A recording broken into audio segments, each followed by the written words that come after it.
Well, moving on, another stock to talk about is Thermax. We caught up with the management of the company, Ashish Bhandari, the MD and CEO, to understand what their margin outlook is like going forward. Let's listen in to what they had to say about data centers and the company's international business plans.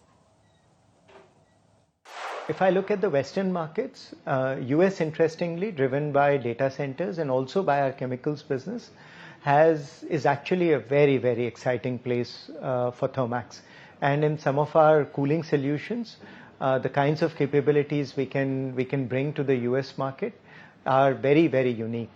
So despite the tariff situation that is going on, some of the growth that is happening in data centers in the energy sector in the US is a very exciting market for us as well right now. So bottom line, I think international is starting to grow again, growing well. Not every market is even, but there are multiple markets right now that we are very excited about. I do see margin stabilization, and I would say more than mix changes or raw material costs, some of the pain was self-inflicted. It was driven by two very specific areas. One was some of the larger projects that we had taken, especially projects like FGD and one refining and petrochemical project that we took.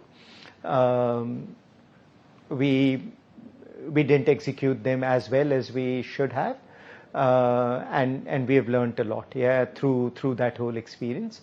And most of those projects are now getting out of our system.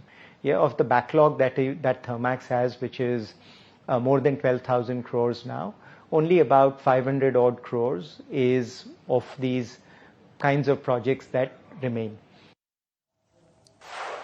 And now moving on to external